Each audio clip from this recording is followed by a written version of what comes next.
真正压垮他们的呢，其实不是没有人吃，而是租金。1500方尺左右，10大最好的 mall， 50位左右吧，就我吓一跳。它租金是5万。30年前，租金的成本占我们的营业额不到10%，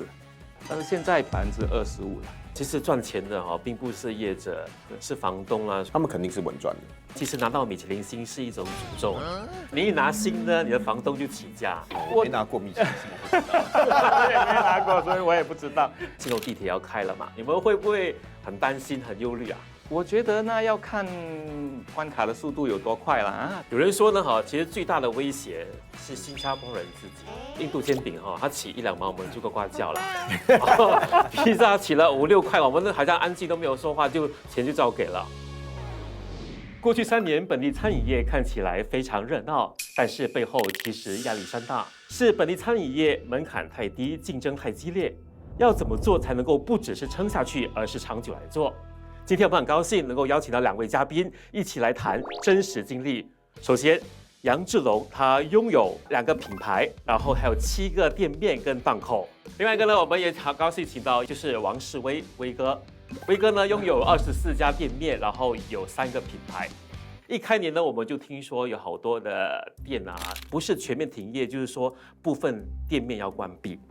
真正压垮他们的呢，其实不是没有人吃，而是租金。你们怎么看？来，威哥。租金，我记得30年前，当我刚踏入这个行业的时候，这个租金的成本占我们的营业额不到10%，但是现在平均已经大概在25%了。你再看那个数据，餐饮业的增长是没有这么多的，但是那个租金的增长是很高的，所以我们在想说，这个租金会不会以后占我们的营业额35%、40%，甚至高过我们的食材成本？那我们还是在做餐饮嘛？这龙哥，你认为呢？你觉得是不是租金已经达到一些不合理的程度了？我最近就是听说有一间店1500方尺左右，然后是在一个人潮很多的一个10大最好的 mall， 在新加坡，但是那个店面的座位很少，可能最多50位左右吧。他们跟我说他租金多少钱，说我吓一跳，他租金是5万，然后我就在想5万，但是你的座位这么少，它的价位算是比一般的餐厅还要高一点点，但是我在算，你不可能有一个方式可以去把那个5万块赚回来，甚至可以赚到，可能都很少。然后而且他的员工也算多，因为我自己亲自下去在那边吃的时候，朋友就跟我分享，然后我就想，哇，既然现在的那个租金已经去到这么夸张，因为我自己本身的店都是在比较偏远的地方，跟威哥有点不一样，对，他的都是去那些比较多人潮的，4-5万块钱是很正常啊。对，所以但是我就在看他的座位没那么多，这大概是多少？所以如果你一个主屋来看，1500方尺，5房室吧，5房室大概比5房室大一点点啊。就是说现在的餐饮业已经不是说你把东西煮得很好吃，然后满座你就能够赚钱了，你还要算你多快，一个晚餐你可以翻几台，那个效率必须要有在啊。所以我们已经在这个很整合了，所以只是把东西煮得很好吃已经行不通了。会不会是因为业者没有自己的店面，所以连老字号都很难活下去呢？如果你在马来西亚，比如说在台湾或者在日本，你能够买下你的店面，你可以3代4代，你不能够在1线的城市经营，但是你能够在2线，好像你在柔佛，你不能够在 City Square， 但是你能够在可能圣多沙、johor bahru要买一个店面，它只是100万的这个零级，然后你就可以传承了，因为那个店是你的。但是这里就算你做得再好，屋主看到你好，他涨你租金，只要这个房地产信托拥有了绝大部分的市场的好的购物中心，所以这个经营者就会在比较弱势的一方啊。所以新加坡最主要的很多店面或者是档口都是租来的吗？基本上应该都是好的点我们说好的点，甚至不好的点一些老字号，我就问他们，你在这里生意这么好，为什么你不要买下来一个店？房东也很聪明他看到你生意一直都很好，我为什么要卖给你？我租给你，我一直有钱赚。如果一卖给你，我就把我的那个经济给杀掉了。所以有人就说了，其实赚钱的并不是业者，是房东啦，所以你们都认同吗？他们是那个稳赚的。以现在的趋势来讲，近几年他们肯定是稳赚的。那最重要的就是，如果你有一家店面在新加坡，基本上你都不需要做了，那个对你就已经千万富翁了。你干嘛还要每天去开店呢？是，所以我说，因为我们是一个很小的国家，很特殊。也有人说哈，就是因为有米其林星嘛，在新加坡呢，其实拿到米其林星是一种诅咒，就是你一拿星呢，你的房东就起价，有没有这样一回事啊？我没拿过米其林星，我也没拿过，所以我也不知道。最近关的有一个是拿过米其林星的，但是我可以这样想啊，因为我们新加坡本来就是一个很小的国家，很城市化的一个国家，可能在某一方面我们有优势，但是在这个餐饮这一方面呢，我们肯定会失去那个优势了。就好比说，最近有很多泡泡茶的连锁店啊，不只是在新加坡，其实在香港也是一样。在日本也是一样，它能够抑制它整个生产链。泡茶它不需要泡了，它是浓缩了过后靠机器一按就可以了，它的人力成本绝对是比你低的。它的包装是中国大量的，它可能一个才2分，可能你这边买就2毛了。因为它在14亿人口的量本来就很大，它有这一方面的优势所以影响的不只是新加坡，其实很多地方都被影响，因为它的效率很高。疾管局的数据就显示呢，过去3年，每年1月到11月，平均每天有8家餐饮店关闭，而开业的呢，每天约有11家。一天关8间，但是突然间有11间来，所以就多了3个新的品牌。如果是照理讲是多了11个新的品牌，每一天，所以你可以想象每一天都有这么多新的品牌，所以就变成是顾客都有很多的选择，而且大家只要拿起电话一开，我就知道今天我要去哪里吃，所以不像以前就是你一定要去做很多很多的功课才可以知道这一家到底好不好吃，又或者是这个地方好不好玩。现在只要手机一开，很多人介绍的话，这个地方值得去一试。然后而且新加坡就这么小，从西到东才45分钟最多，所以我不介意就今天看了我明天就去，甚至我今天早上一看，我等一下就去。所以你们发现你们的顾客很多真的是为了因为看了短视频才去吗？还是忠于你这个品牌呢？你们怎么看？我们在新加坡大概有2万多家店，关了3000多家，开了3000多家，这间接也在告诉你说，你一个新的品牌，从你崛起到你衰弱，少过6年。如果你以数据来分析的话，也就是说，消费者这个消费形态改变也是其中一个。短视频的崛起很受欢迎，它潜意识的也在影响着人的消费，他们一直要尝新的东西就好像你看车企以前15年、10年才出一个新款，现在5年可能以后2年1年好像手机就出来，因为消费者要求的尝鲜要很快我自己本身是，当然我有找来很多的 KOLs 来帮我，然后我自己本身也是有在做，所以其实真的是有那个效应在那边。反正如果你说用其他的方式可能会弱一点，当然还是有它的魅力在。但是如果你是说现在来讲现况，我觉得很多人都是因为我都问，你怎么知道我的店？我是看了某某的社交媒体然后来的。成功率多高啊？要看那个 KOL。很难讲，这个很难讲。但是我觉得它会有效果，它不像以前你在电视或者在报章打广告，它的那个效益，如果你好，它可能会有半年、1年，甚至你的生意都不会跌。但是你现在是用社媒，它好就是那1个月，对，下1个月它就不见了。因为那个其实他们会来是社媒影响到他们，但是当你不还钱去社媒的时候，他就会带他去别人的地方。所以你一直要花钱。所以你们投资在短视频方面花的钱会越来越多吗？我们还在摸索啦，还在摸索，有时候效果很好，有时候没有效果。因为我们在资本主义的市场里面除了好吃，你还要有经济效益比如说你的采购你的运输你在你的运作方面，你的生产力高不高所以已经不是说好吃。如果你炒粿条很好吃，你10分钟才炒一盘，就算你在小贩中心，你也赚不到钱。你刚有谈到说也要看经济效益嘛，对，包括了那些供应链这些嘛。我不晓得当你们走在5G市的时候，会不会感觉自己好像在中国的情况？就举个例子来说吧，就是一杯奶茶的话，大概是4、5块钱，但是在那条街的话，可能一杯奶茶2块钱就可以买到了。他们怎么办到的？ 30年前，当我在这个餐饮业我是厨师出身的，我在日本餐上班，然后那时候的供应商几乎100%都是本地人从日本进口，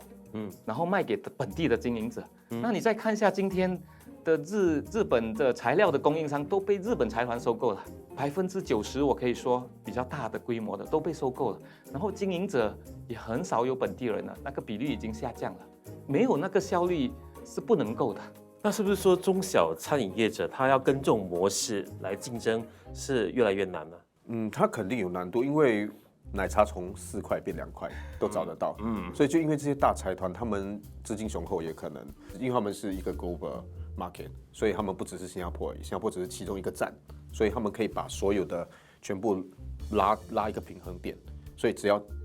整体来说赚钱的话就 OK， 所以他们就可以把那个价钱拉得很低，因为当你量大的时候，你的那个食材就便宜很多。但是可怕的是，如果有一天，这些外来的集团他们的价钱，跟我们的豪格森的价钱一样，你可以想象那个可怕吗？所以这当然不希望会发生，但已经可以感觉到因为我是做煮炒的，所以我可以感受到他们的那个价钱跟我们很接近，但是他们有冷气，环境又比较好，然后他们就会客人就会跟我分享说，哇呀，这里没有冷气，很热啊，什么这样子。所以，然后我自己去试一下其他的那些品牌，然后就看，哇，价钱跟我们差不多，但是有冷气，环境又好，又在一个很市中心的点，所以我就在想，是不是因为这样子，所以影响到我们的生意所以这个是担忧啦。我们知道说，因为在本地啦，小贩中心就是受管制嘛，好，政府是必须要求业者必须要自己来经营，然后也不能够有大集团进来，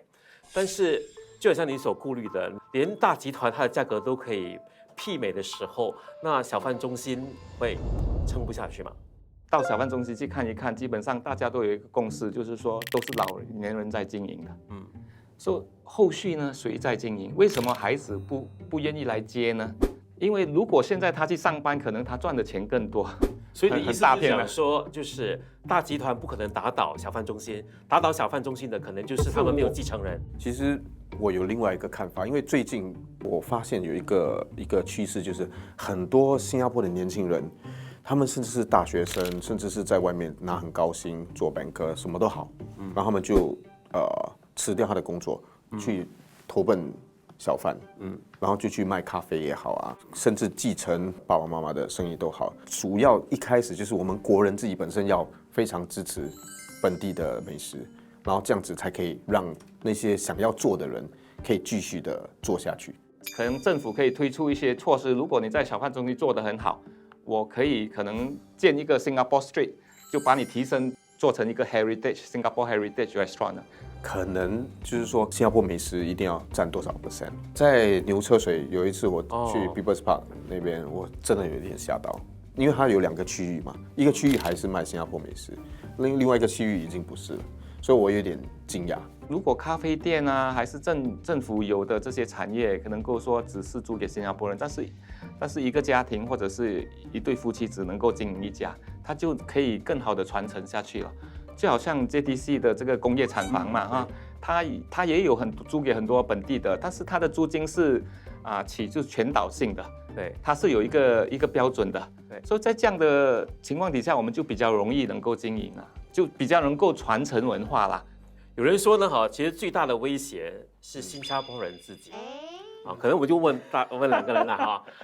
你是否愿意花30块钱去买个披萨？因为似乎好像说印度煎饼它起1-2毛我们就呱呱叫了，披萨起了5-6块，我们好像安静都没有说话，钱就照给了所以威哥你怎么看？这个跟我们的人口结构有关系啦，因为我们是一个移民国家，很多会比较移民的都是比较智商比较高的，然后他们想尝试新的东西啦，这个是还有这个媒体的影响，我觉得这是改变不了的。当然我们可以努力给孩子知道，但是他们会不会常常去吃，那是一个很难回答的问题了。我当然是买印度煎饼了因为我是从小到大吃印度煎饼长大的。披萨可以说可能1个月去吃一次，可能我孩子想要吃就去吃一次这样子，不可能说天天吃。那如果你叫我天天吃印度煎饼，可能我还1个星期可能可以吃个2-3次。因为这就是我长大的美食，是一种饮食习惯。所以这个就是我觉得我不担心啦，但是反正就像刚刚提到，担心的是新一代的，因为他们已经开始不怎么去小贩中心，不怎么去咖啡店，所以这个就是我们的责任，我们要多带他们去，多让他们知道，哎，这就是新加坡美食，要不然以后你都在这里吃外国的东西，那你去外国吃回一样东西有什么乐趣？就没有乐趣了。其实，在本地我们所面对的不单单是在本地卷了。由于我们都知道说那个新楼地铁要开了嘛，预计最快呢，可能今年年底就会开了。是的，到时呢，我们跟新山的距离更靠近了。让你们身为餐饮业者，你们会不会很担心、很忧虑啊？我觉得呢，要看这个关卡的速度有多快啦啊！如果真的很快的话，确实会有影响，它会改变一些消费形态啦。就是说，可能你每天吃的那个午餐或者周一到周五的比较快的、比较 casual 的，这冲击可能就没有这么大。但是你到马来西亚，可能你就会可能吃海鲜因为如果你在新加坡吃要1000块新币，然后你到马来西亚吃同样的东西，可能你只是还1000块马币。就像那些比较高端的，肯定会影响到，因为一过去，包括我自己在里面，我觉得哇，去那边，我在这里换算到来，哇，可以吃到甚至更丰富的一餐，才只是花少过2倍的钱，为什么不要在那边用餐？所以这个是人性的一个想法，你没有办法控制。但是我只能讲，可以多影响多大，真的不知道。就好像在香港那种经济餐的还好，因为每天要吃的嘛。但是到周末，其实很多香港人就开车到深圳、珠海一带了，所以他们去消费的就是海鲜，所以香港的海鲜馆的冲击是相当的大的。以前很出名的这些海鲜城都没有人了。那你们有做什么调整、做什么准备吗？我们在扩店什么的开创新品，我们会比较慢因为我们也不知道那个趋势会怎么样，我们是相对比较保守的，等它开了再看看吧。所以我们相信说那个冲击一定有，但是程度有多大，我们还需要观察。是其实我们的总理有说过了黄循财总理他在1月7号说过，不管那个新楼地铁有没有落实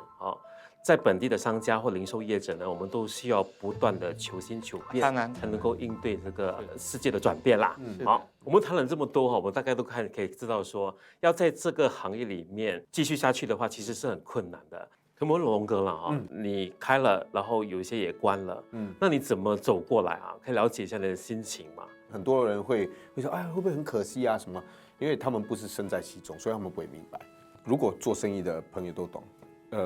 是不可以有情绪在里面的。今天如果每一个人都来跟人讲，哎，我跟你感情这么好，你可以卖我便宜一点吗？那个生意就做不了了。所以就是这样的一个原因。当然有自己的一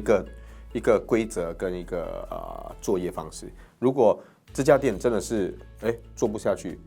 我们可能会说再试一个3到6个月。如果还真的不能 ，OK， 最多的那个底线是在哪里？我们就要直接就是要关那个，要把那个。plug 给拔掉就拔掉，就是这样子。为什么威哥你会继续的在这个行业里面拼下去呢？我就好像那个小贩中心了，我已经做到这样的年纪了，你要我去做什么呢？所以你是身不由己啊？因为我们熟悉的都是这个行业嘛，突然间转行，我不知道要去做什么了。去用 SkillsFuture 去读书。感谢2位今天的分享，好，我长了不少的知识。如果你对本地餐饮业的生存有什么看法，欢迎您在下方留言。谢谢2位，谢谢。